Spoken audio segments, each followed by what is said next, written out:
Be careful what you ask for. This cautionary phrase is perhaps best exemplified by the supernatural short story of The Monkey's Paw.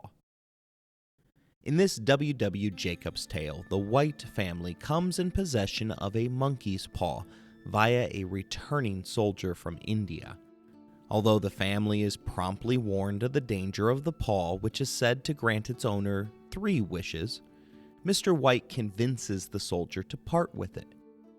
This is where the warning of be careful what you wish for comes into the story. Undeterred by the ominous warnings, the father makes his first wish, one for wealth, a solid first choice in my own understanding of what I would do if I ever came in contact with a magical genie lamp. Nothing seems to have immediately changed for the White family, however.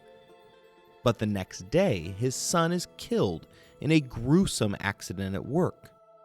Before the grief of loss has fully set in, a mysterious man offers the Whites generous financial compensation for the loss of their son, thus fulfilling the father's wish. Still distraught with sorrow, the father realizes that he has 2 remaining wishes. Without much hesitation, he wishes to bring his son back to life and to return to him. That night, the family hears a knocking at the door, but when they rush to open it, there's no one there. Another knock comes, and again there is no one physically present. Fearful at what has happened, the father immediately regrets his second wish, imagining that he has doomed his son to an eternal life as some sort of ghost or zombie. Thus, he uses up his third and final wish on the monkey paw, this time wishing away his son before he can enter the house. In the end, the family realizes that the monkey's paw has brought them nothing but misery, and they ultimately throw it into the fire to destroy it. It was the summer of 1797 when General Napoleon Bonaparte returned to France after his triumphant Italian campaign. The people of France had been eagerly awaiting that return, and when news of his arrival spread, the streets became filled with cheering crowds. Napoleon had become a national hero, as his victories in Italy had brought glory, riches, and prestige to the French. As such, he rode through the streets of Paris as a conquering hero. A French soldier, Louis-Joseph Chevalier, described the scene in vivid detail, telling us that the streets were thronged with people, all cheering and waving their hats and handkerchiefs. The air was filled with the sound of music and the cheers of the crowd. It was a scene of joy and celebration, as if the entire city had come out to welcome their hero. As Napoleon made his way through the city, he was greeted by the leaders of the French government and military.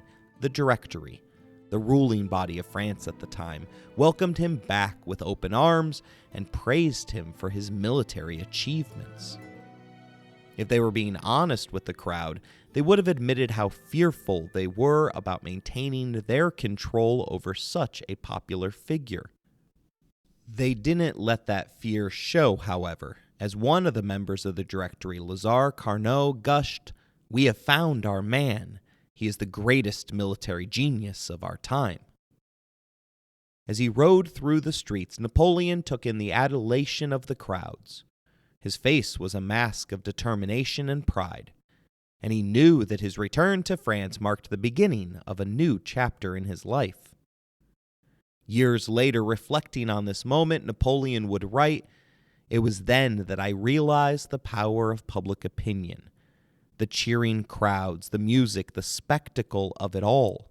It was a moment that I will never forget." And indeed, the moment would be remembered for generations to come, as a turning point in French history and a symbol of the power and glory of Napoleon Bonaparte. Napoleon, France, and the Directory had received what they wished for. Would they come to regret it?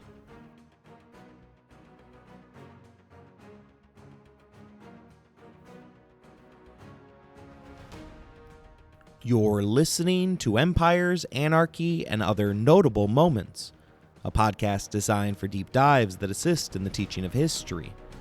This is the fourth of 8 episodes in a series regarding Napoleon Bonaparte. Episode number 4, Coup Like an Egyptian.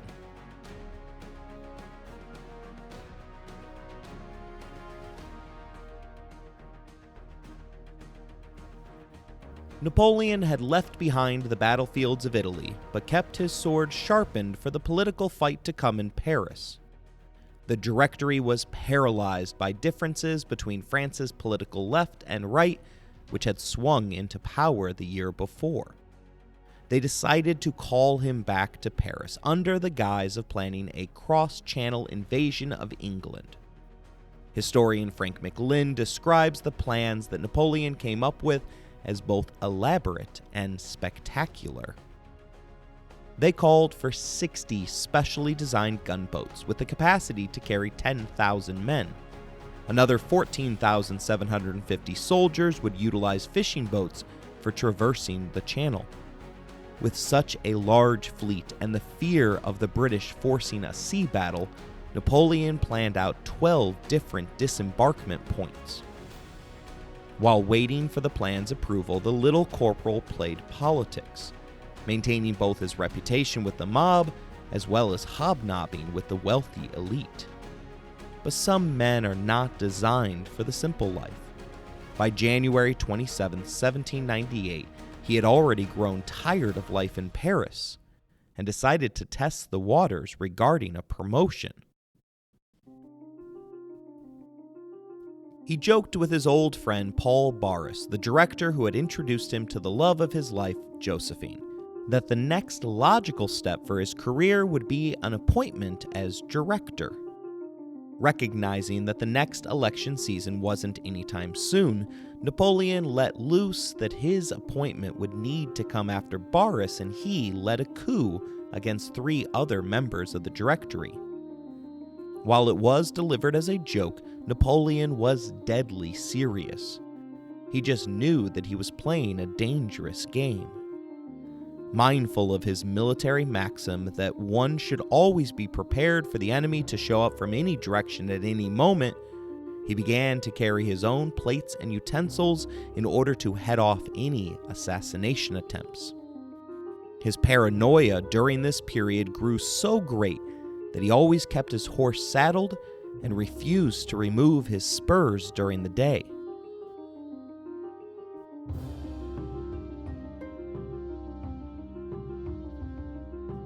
The time away from the battlefield didn't do much to solve the general's marital problems. Josephine had been caught more or less red-handed in Italy with her chosen lover Hippolyte Charles. She had pleaded with her husband to spare her lover's life and swore to never see him again. Yet almost immediately upon returning into Paris, it became known that the two had purchased a secret home to carry on the affair. Seeking to clear his head, Napoleon began a 2-week tour of the invasion fleet that remained under construction. It turns out that he liked what he saw here even less than what life had shown him in the capital. Fearing that his small vessels would be unable to run the gauntlet of the English Navy, he started to see the wisdom that traditional French military thinking had taught for centuries. Namely, that a French invasion was only possible after a victory at sea was achieved. The final straw was the fact that the naval crossing required the extra hours of darkness that winter provided, meaning that his plans were already foiled by the emergence of an early spring. In February, he informed the Directory that the invasion of England couldn't be achieved.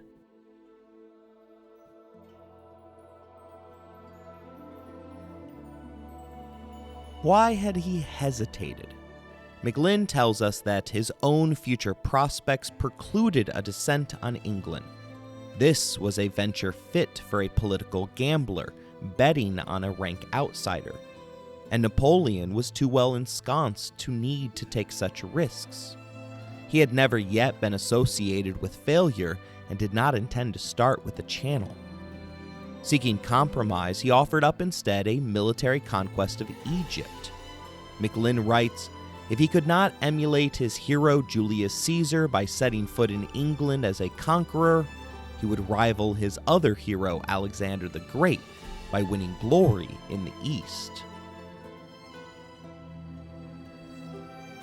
He was supported by the new foreign minister Talleyrand, who insisted that Egypt was an ideal colony, as it was closer to France than her possessions in Haiti and the West Indies, and not so vulnerable either to the Royal Navy or the rising power of the USA. Cairo was the obvious gateway to India, of which the French held a piece. The Ottoman Empire technically owned Egypt at this point, but the French ally since the days of the Sun King was in steep decline, and thus the holder of Egypt would be able to make a play on the whole Middle East, if they desired to. Egypt had for years now been acting as an independent nation, frustrated at their inability to remove a small contingent of British soldiers who had laid claim to her soil.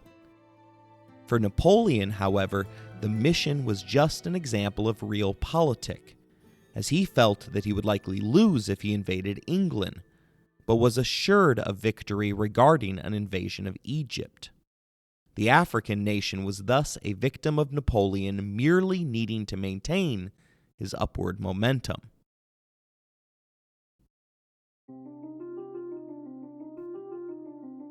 But Egypt wasn't his true objective.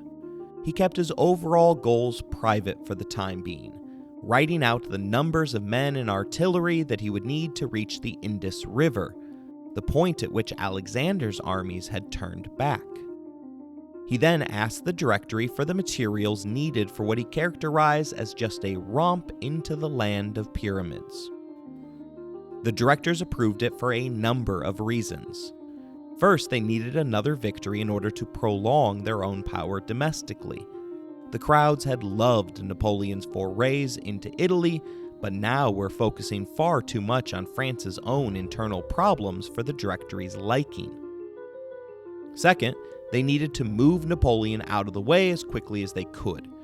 The general had emerged as a direct threat to their power, and although most didn't know it for sure yet, Napoleon had already considered a coup d'etat against France's rulers. Third, they needed to keep the money flowing. Napoleon had convinced the directors to approve the war by telling them that it would pay for itself, plus far more in profit. The estimate needed to just set sail was a tidy 9 million francs. Napoleon sent his trusted men to take forces abroad to loot the sum needed. Thus, Holland, Rome, and Switzerland paid for the entire expedition. Switzerland in particular did its part, as Marshal Brune lifted more than 14 million francs from the nation. Even today, the word Brune remains associated by the Swiss with plundering.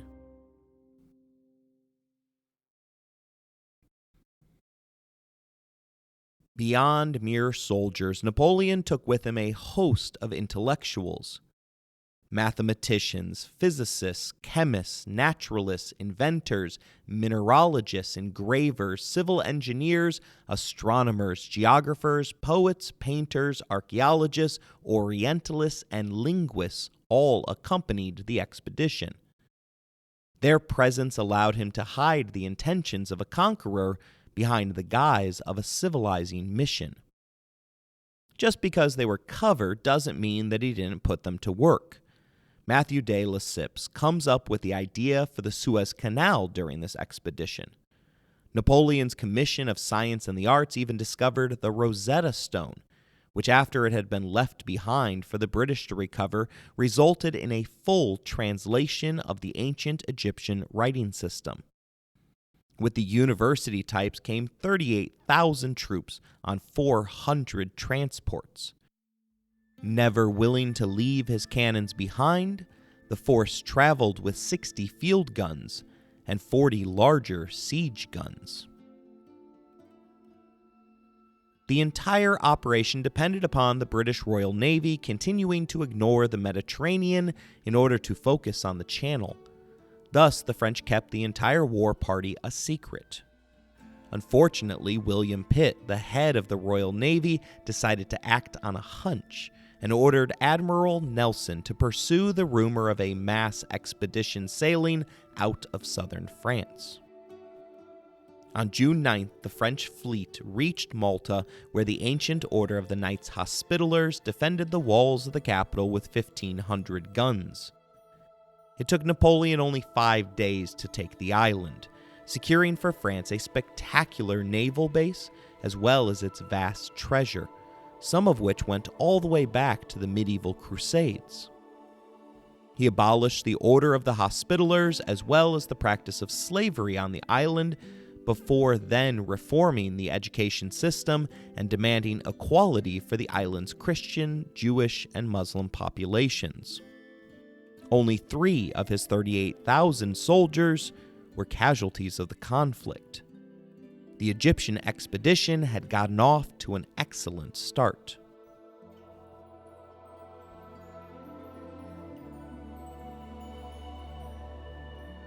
Late in the evening of June 22nd, the French forces sailed past Admiral Nelson's British ships completely unaware of each other. Nelson had misjudged how far of a head start the French had had and mistakenly passed them in a vain attempt to catch up. He was in such a rush that he ended up at Alexandria a full 7 days ahead of Napoleon.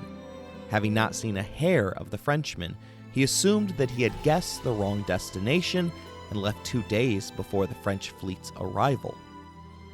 Disembarkment began on June 30th, and Napoleon only waited until 5,000 of the 38,000 men were off of the boats in order to march on Alexandria, a city named after Alexander the Great. It took 300 French lives, but within 2 days the French had taken the city from its Arab defenders. Interestingly enough, Napoleon spared the city, giving strict instructions for the first time ever that there was to be no looting. He greatly feared upsetting the local Islamic population, believing that rough actions in Alexandria could result in a defensive jihad being called against him. His generosity didn't help him, as his men traveled south only to find poisoned wells left behind by the Arab defenders. Thus, his men were forced to suffer a 72-hour forced march through the desert without water. When they finally came upon the Nile River, hundreds of men died from overindulging within the river. McLean points out that it became very clear that Napoleon had timed his invasion for the very worst part of the year. The refusal to take account of seasons or the weather was always to be his Achilles' heel as a military commander. Morale was at an all-time low. One eyewitness explained, "Our soldiers were dying in the sand from lack of water and food. The intense heat forced them to abandon the limited booty that they had claimed, and many others, tired of suffering, simply blew their brains out." Still, Napoleon urged them on, to the very point of mutiny. On July 21st, Napoleon began what became known as the Battle of the Pyramids, just outside of Cairo, Egypt, with the tombs of the pharaohs as the battle's picturesque background. It was a turning point in the history of Egypt, as well as a defining moment in the career of Napoleon Bonaparte. As the sun began to rise on that fateful day, the French army was poised for battle, with Napoleon himself leading the charge. They faced a formidable opponent in the Mameluke forces, who were all mounted on horseback and armed with swords and muskets. According to historian James Marshall Cornwall, the Mamelukes were among the best cavalry in the world, and they were feared for their ability to charge down enemy lines and cut through them with their swords. As the two armies clashed, the Mamelukes charged towards the French lines, their horses thundering across the desert sand. The French responded with a hail of musket fire, which cut down many of the horsemen. However, the defenders were not deterred, and they continued to charge towards the French lines. As they approached, the French infantry formed into squares with bayonets fixed to repel the charge. Historian Juan Cole describes the scene. The Mamelukes launched themselves at the French squares with abandon, only to be met with a wall of steel. The French bayonets pierced the Mameluke horses, causing them to rear and throw their riders. The Mameluke charges were repulsed time and time again as the French squares held firm. Despite the ferocity of the Mameluke attacks, the French held their ground, and their superior firepower began to take its toll.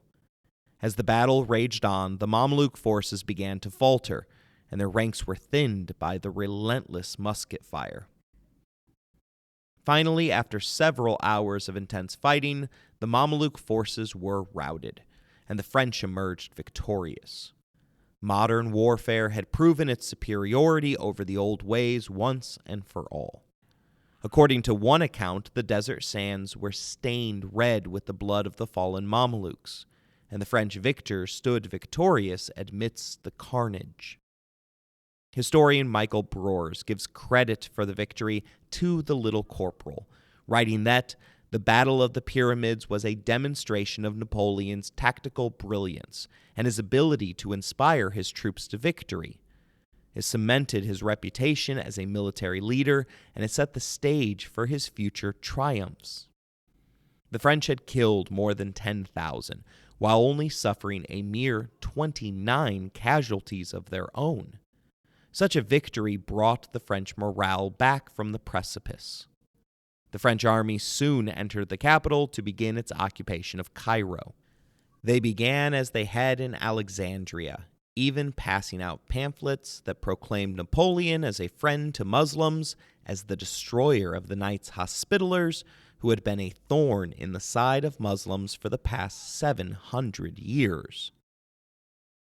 Although it wasn't approved by the Directory, Napoleon declared that he was the new ruler of Egypt, assisted by a Senate composed of 189 loyal Egyptian men. The first news he received as ruler, however, can only be referred to as a disaster. Napoleon had left his fleet behind in Alexandria while the majority of his forces had marched south to Cairo. Believing that the English had no clue about his whereabouts, he had left his fleet totally unprotected. Although Admiral Nelson had originally seen no hair nor hide of Napoleon in Alexandria, the dutiful officer had circled back, just in case, and sunk the French fleet. A month into the expedition, Napoleon was stranded. McLean informs us that only 2 French ships survived the naval holocaust. Seeking to turn the tide of public opinion to his favor, the general merely informed his men that all great generals, such as the conquistador Hernan Cortés, burned their own ships in order to achieve even greater glory.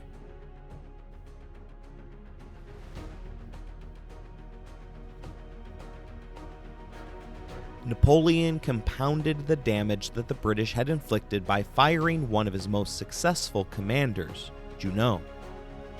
The man had made the decision that now was the right time to reveal to Napoleon the full extent of Josephine's ongoing affair with Hippolyte Charles. He even took out confiscated letters which proved beyond a shadow of a doubt that the rumored tryst was very real. These were all things that Napoleon knew, however. Although he raged at his wife's infidelities, he was well informed about them. The problem for Junot was that he had told the general in front of others, and thus made the public aware of his wife's cheating ways. It forced Napoleon to put on an act in front of the witnesses, one of whom wrote that the general screamed, "Divorce, yes, divorce. I want a public and sensational divorce. I don't want to be the laughingstock of Paris. I shall write to Joseph and have the divorce pronounced. I love that woman so much I would give anything if only what Junot told me was not true." except he never wrote home to demand a divorce. Rather, he had his brother tighten Josephine's allowance. A back and forth commenced between Joseph and Josephine regarding the new financial difficulties she was facing, causing Joseph to spill the beans to her that his brother knew everything about the torrid affair. Of course, it was that very detailed letter that got intercepted by the British Navy.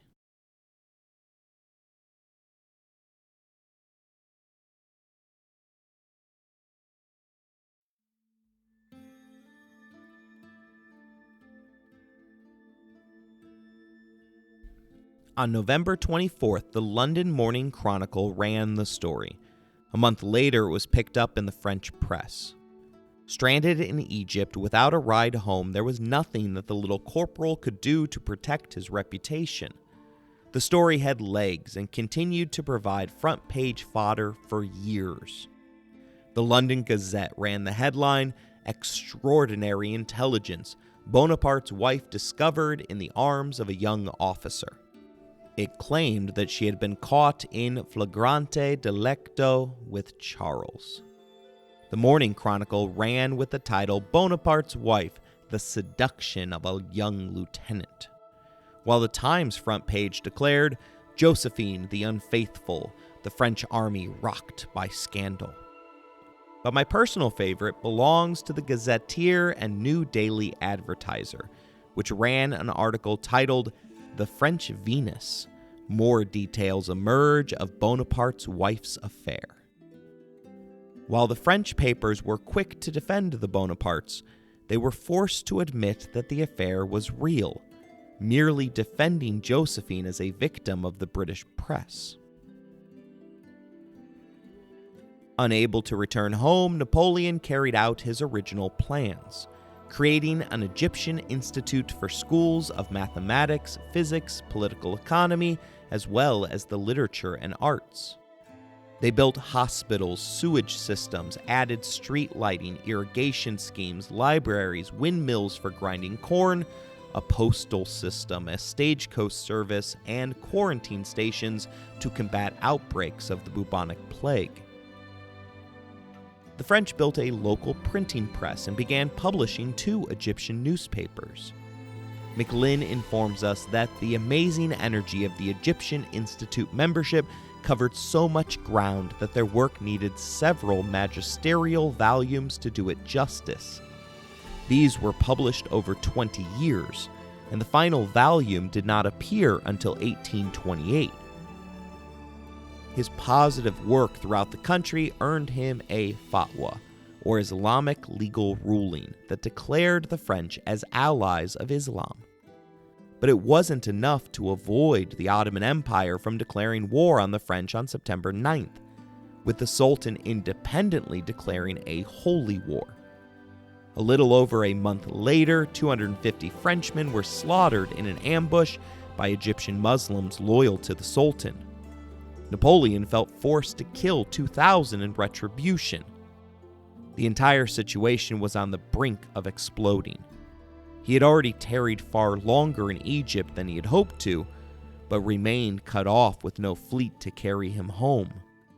His situation was so dire that the Austrians saw it as an opportunity to get back into the game, assaulting Napoleon's hastily created Italian confederations, which collapsed like a deck of cards without him.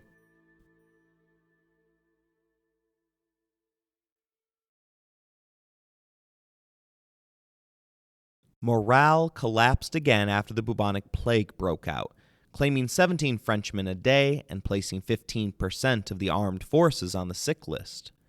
4 of his officers attempted to resign, only to have them rejected by the increasingly despondent general. His time in Cairo, however, did become more pleasant after taking Pauline Fors as a mistress. Pauline had dressed as a soldier in order to get on one of the boats that made up the invasion fleet, as Napoleon had forbidden his soldiers from taking their wives, sisters, or girlfriends with them. He was among those shocked when once the ships had sailed, it was discovered that a significant number Of the assembled 38,000 soldiers were just women tagging along for the free vacation cruise. Although Pauline initially refused the general's advances, on December 19th he clumsily spilled coffee on her blouse. He followed her into her private quarters to make amends for the accident, and only emerged again 2 hours later.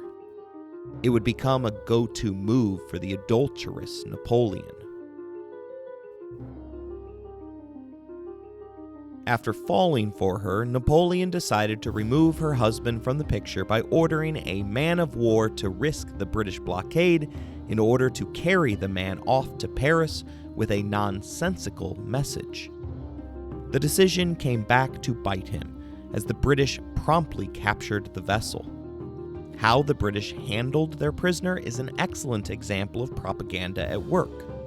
The ship's captain, aware of the man's wife's status from spies already embedded in Cairo, pardoned the officer and sent him ashore in Egypt, with information regarding his wife's affair.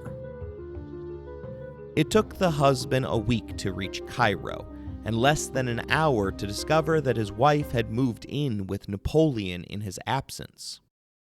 Macklin describes the scene for us, writing that he burst into the palace, found her in the bath, and whipped her severely, drawing blood.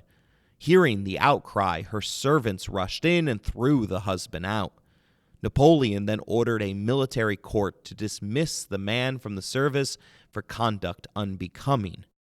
Thereafter, Pauline was seen everywhere on Napoleon's arm. The troops took to calling her Cleopatra, which accurately suggested that her hold on the leader was wholly sexual. Although the affair began hot and heavy, like most romances, it petered out. When he returned to Paris, he left her behind to become the mistress of another French general. Later, she was passed down to Junot, who was still in the doghouse for publicly revealing Josephine's cheating ways. Despite the general's public boasting, he remained married to Josephine, not that she acted like it. At one point, she received word that her husband had been killed in Egypt and reportedly had jumped for joy.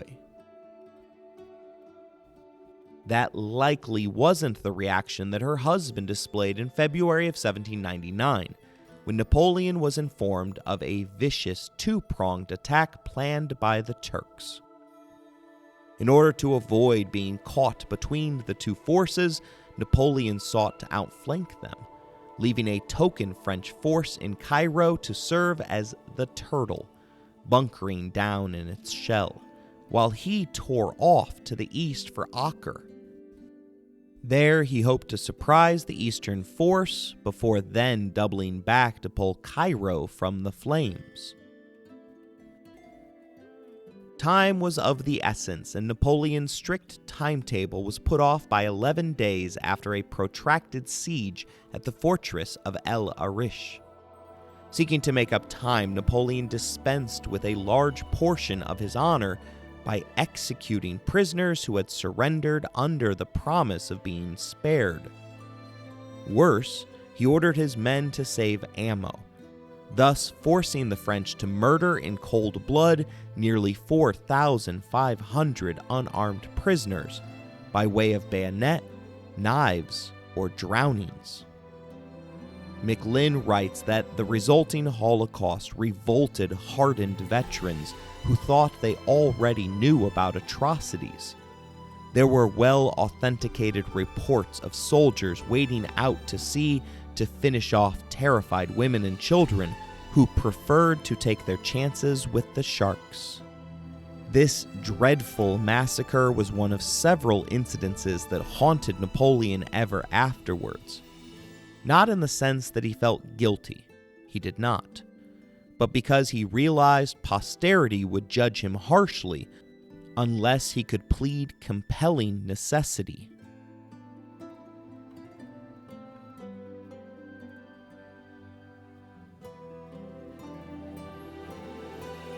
The punishment for his actions seemingly came from above, with the French army becoming immediately struck by plague. Napoleon, however, remained healthy and strong, suggesting that it was mere coincidence and not judgment from the heavens. Gross's painting, titled Napoleon Visiting the Plague Victims of Jaffa, goes so far as to display Napoleon as Christ, laying his hands on plague-ridden officers. Such acts were common for the propaganda-cognizant little corporal.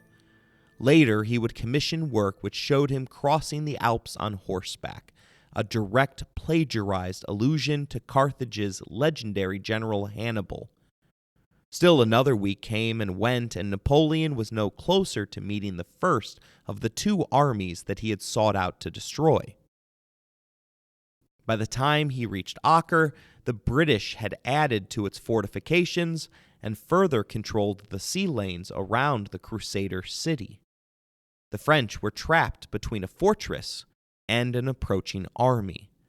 They were sick with the plague, running out of ammo, and desperate. In Acre, he faced a determined defense led by two elite warriors. Sir Sidney Smith led the British, a man who had once escaped the prisons of France. He built up the defenses with a wall of sandbags and then proceeded to personally access Napoleon's forces by dressing up as a turncoat Turk before returning safely into Acre. Even better, he altered a captured artillery targeting message so that once it reached its intended destination, the French artillery targeted the wrong area for days. Djazar Pasha was the governor of the city and had earned the nickname of Butcher by the local populace. At one point, Pasha invited a group of French officers to a feast in his tent, only to have the floor collapse beneath them, sending them plunging into a pit filled with sharpened stakes. After capturing some of the invaders, he returned them to Napoleon by tying them to the mouth of cannons. His violence extended to his own people, once agreeing to a prisoner swap, before then immediately executing his own people for the sin of having been captured. He even managed to do this before handing over any of the French prisoners. Thomas Newman tells us that there's nothing like desperation to sharpen your focus. Napoleon wheeled his army on an impossible march and managed to finally engage the so-called Army of Damascus, utilizing French muskets and artillery to destroy a 25,000-man cavalry force. The fighting lasted for 10 hours, and incredibly, the French only lost 2 men. He then returned to the problem that was Sir Sidney, Pasha, and Acre. Although Richard the Lionheart had been able to topple the city via bringing down the accursed Tower of the Damned, Napoleon declared that it could never be taken. The French efforts at sapping thus far had failed to bring down the walls, and they were running out of cannonballs. McLean writes, 63 days of investment and 8 costly all-out attacks had all been for nothing. This was the first serious setback in Bonaparte's military career. In the 3 months fighting so far, the French had lost 4,500 casualties from an army of 13,000. Worse for Napoleon was the fact that 4 generals were counted among the casualty lists. The earlier delays had cost him, as the city likely would have surrendered without a fight if he had managed to arrive before the British had reinforced the city. While McLean calls it a setback, other historians are far more damning with their criticism regarding Acre. Andrew Roberts saw it as a symbol of his ambition's limits. Robert Harvey called it a significant failure, while David Chandler claimed that it demonstrated for all to see that he was not invincible. Although his defeat ought to be chalked up to bad luck more than anything else, Napoleon floated a conspiracy theory that some of his men were self-sabotaging the operation. determined to prevent him from having a staging ground for which he could march onward to Persia and India if he had chosen to follow in Alexander's footsteps. Instead, he was forced to beat a hasty retreat, spiking his biggest guns and hauling the sick and wounded mere steps ahead of the advancing enemy forces. That latter part wasn't his idea, as he had floated to his chief medical officer the possibility of euthanizing the sick and wounded, but his request was refused. The choice was taken away from the good doctor when the men stopped to rest in Jaffa for 4 days. The plague had continued to fester, and they were left with no choice but to mercy kill those that were the worst off. Others were left to the charity of the oncoming Turks, who didn't happen to be in a merciful mood. I'll let McLynn describe the next harrowing portion of the journey back to Cairo. A 4-day crossing of the Sinai Desert. This had been an ordeal even during winter on the outward march, but now sweltering in temperature that rose as high as 129 degrees, with food and water low, a long train of wounded, and a mounting casualty list and Turkish horsemen harassing their rear, the French experienced exquisite torment and came close to outright mutiny. Finally, on June 3rd, the exhausted survivors trapezed into Katia with its ample supplies of food and water. The Syrian campaign, in some ways a miniature forerunner of 1812, had achieved nothing, except possibly to delay the Turkish landing at Alexandria while reinforcements were sent to Acre. Casualties had been terrific, and even Bonaparte's formidable propaganda machine was hard put to talk up the doomed campaign as a glittering success.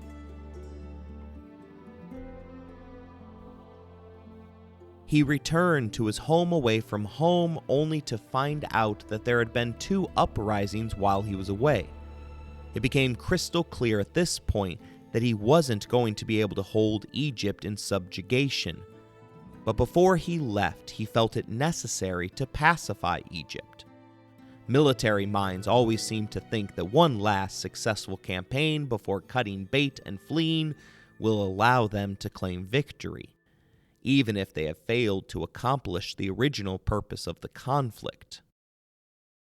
To bring the Arab nation to a heel, he organized elaborate show trials while his propaganda wing worked overtime to push out positive stories in an attempt to counter the news of his failures that were already sailing via British ships towards France's shores.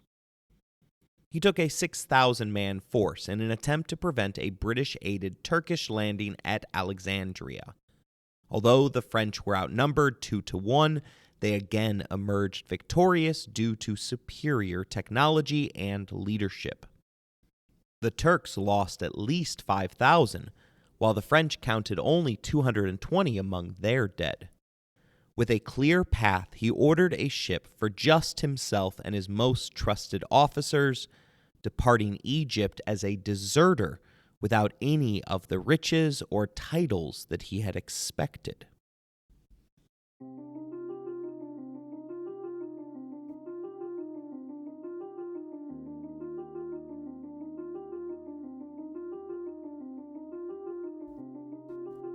He successfully evaded the British on his return home, but here is how McLynn describes the state of continental Europe at the moment of his arrival. France faced a coalition of England, Austria, Russia, Turkey, and Naples.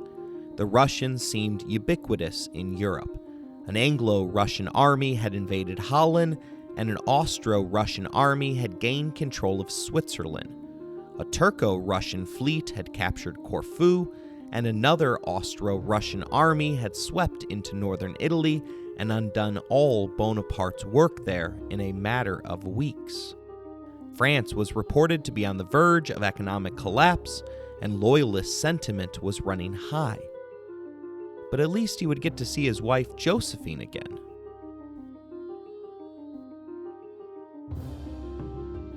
Napoleon, of course, hadn't been around while the Directory found itself in a spiral of escalating failure. But he had demanded to take 4,000 elite troops on an overseas mission that achieved nothing. Still, it was an opportunity to begin to salvage his reputation. Before we get to that part of our story, however, I think it's worthwhile to talk about what happened to the Frenchmen whom Napoleon left behind. They attempted to ask for immediate safe passage from the British, but were denied. Thus, the remaining French forces in Egypt faced a difficult and ultimately unsuccessful struggle to hold on to their large foothold in the country. One of Napoleon's top generals, Jean-Baptiste Kleber, took command of the French forces in Egypt after the Corsicans' departure. Under his leadership, the French scored some early wins against the British and Ottoman forces, including a major victory at the Battle of Heliopolis in March 1800. However, Kleber was assassinated in June 1800. The loss of his leadership immediately plunged the French forces into disarray. His successor, General Jacques-François Monod, lacked his predecessor's military acumen and was unable to prevent the British from forcibly taking control of Alexandria in August of 1801. The remaining French forces were eventually forced to surrender to the British in September 1801, effectively ending French control of Egypt. The Treaty of Amiens, signed in March 1802, officially ended hostilities between France and Britain and recognized British control of Egypt. The French soldiers who had survived the campaign were only then allowed to return to France under a prisoner exchange agreement. But they weren't celebrated as heroes who had held on for more than a year after being abandoned by their commanding officer. In fact, many of them were seen as failures and were subsequently shunned by society. Surprisingly, some did go on to serve in Napoleon's latter campaigns, while many others merely returned to civilian life within the new France that was completely oriented around Napoleon, the man that had left them. How they were able to manage this, despite the fact that Napoleon, even after becoming Emperor of France, never attempted to go back to rescue them, defies me.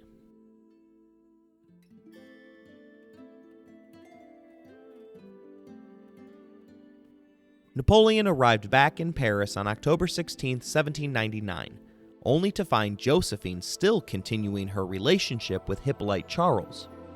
Having been cuckolded again, he really truly wanted a divorce this time.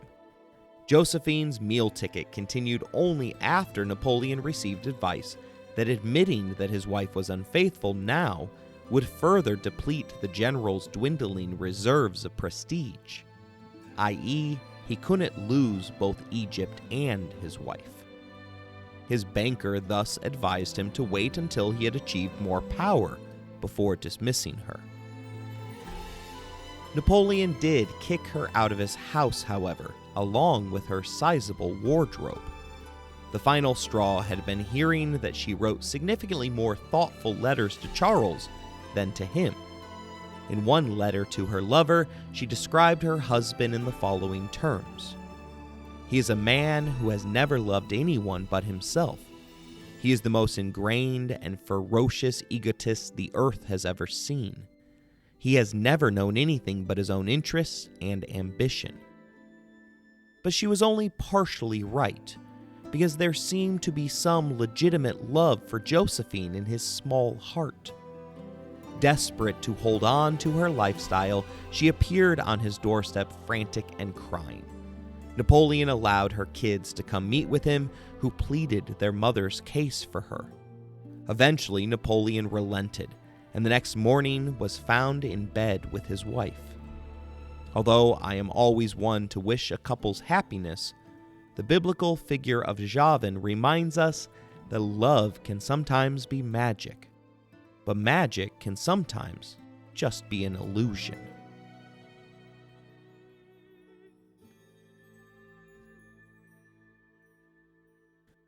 The public support that underpinned the legitimacy of the Directory was also an illusion, one about to crumble. The state was virtually bankrupt. Hyperinflation had set in, and war profits had ceased. What happened to all of the outrageous sums that Napoleon's Italian wars had raised? Nearly all of it disappeared into the deep pockets of the directors, whose corruption was legendary. It was clear to all that the government wasn't going to last long. McLynn points out that there were three groups hoping to place the mantle of rule upon their heads once the Directory toppled. First were the monarchists, who held on to hope that they could crown a relative of Louis XVI. Second were the Neo-Jacobins, who currently controlled the Council of 500, the closest thing to a legislative branch that remained in Paris. And the third contender were the Thermidorians, who wanted the status quo to remain firmly in place. 3 of the 5-man Directory belonged to this faction, the leader of whom remained Paul Barras.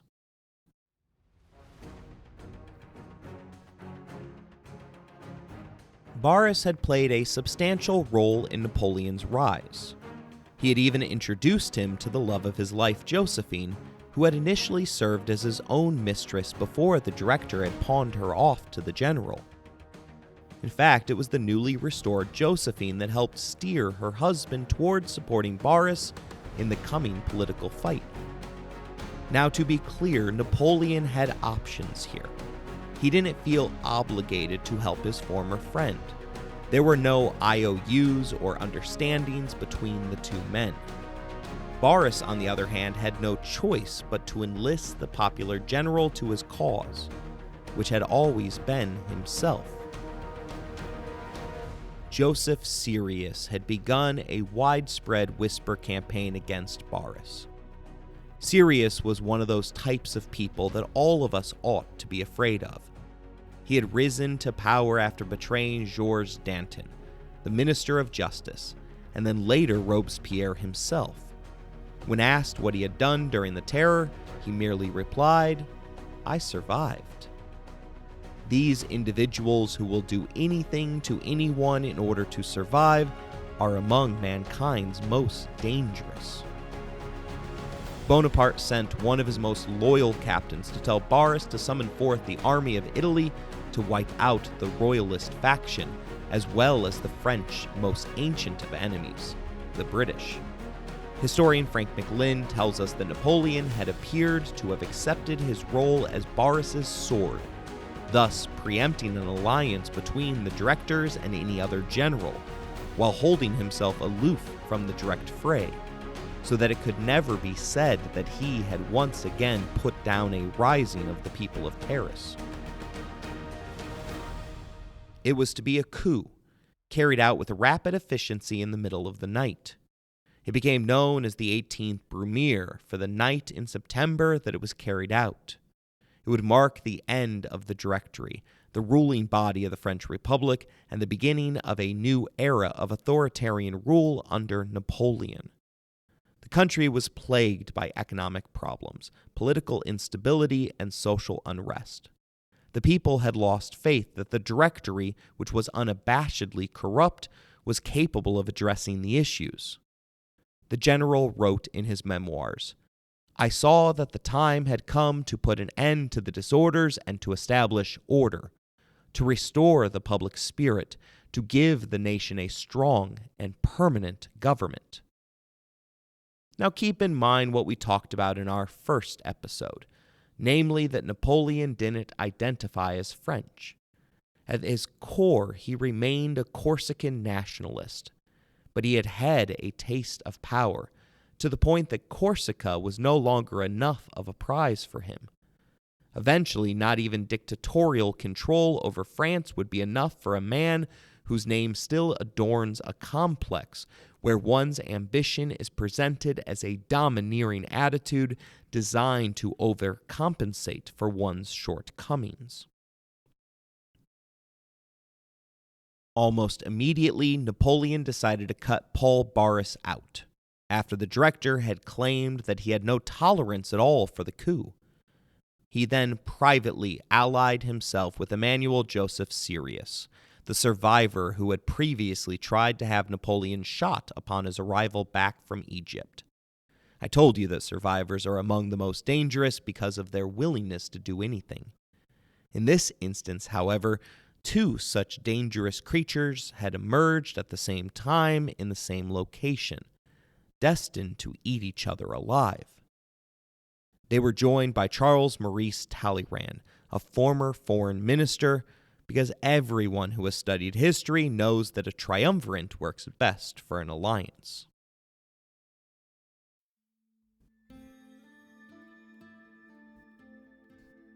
At dawn on September 18, 1799, Napoleon and his troops marched on the Tuileries Palace, the exact same palace that had seen revolutionary mobs descend upon it in order to arrest King Louis XVI. The targets this time were the remaining members of the Directory. They had been forewarned of Napoleon's plans and had ordered troops to be stationed around the palace to protect them. Boris was confident, remarking to observers, "I see that Bonaparte has tricked me. He will not come back. It is finished. And yet he owes me everything." The armed guards, however, weren't a problem, for when Napoleon arrived, the popular general managed to convince the troops to join his cause and turn against those that they had been sworn to protect. Historian Alan Forrest points out that it was a mere promise of bonuses combined with the general's reputation for how rich his army of Italy had become beneath his rule.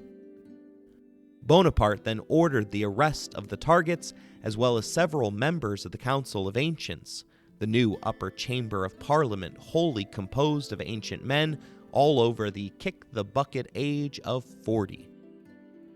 The soldiers burst into the meeting room and arrested the politicians, who were subsequently taken to a nearby military barrack. The coup had been carried out without bloodshed, neutralizing the leaders of the old regime before anyone had broken their fast. The journalist Louis-Marie Prudhomme was an eyewitness to the coup, writing that the public was tired of the Directory and the parties. The people demanded a strong government. From the very beginning, the focus was on Napoleon. Prudhomme wrote to his readers that Napoleon has become a sort of demigod in the eyes of the French people. They see him as a man who can bring order out of chaos and restore France to her former glory. The Directory had become corrupt and ineffective. It was time for a change, and Napoleon was the man to bring it about. Another eyewitness, General Argerwall, later described how the soldiers had responded to Napoleon's call to join his cause. "I told them that if they wished to save France, they had only to follow the general. They all cried out, 'Vive Bonaparte!' Although it is easy to assume that he had committed the coup for his own self-interests, it is possible that Napoleon had fooled even himself with his intentions. His first letter to his brother Joseph, who was at the moment serving as the Directory's ambassador to Madrid, suggests that his actions were well-intended. Keep in mind that it is to his brother that he confided the most in. Thus, if he ever were going to spill his true feelings, it would have been in this correspondence.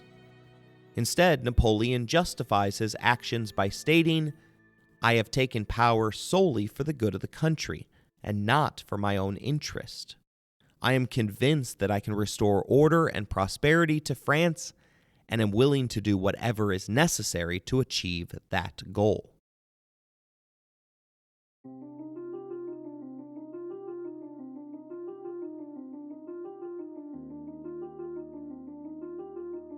I hope you enjoyed this episode. If you want to interact with the show, you can email us at resourcesbylowery@gmail.com.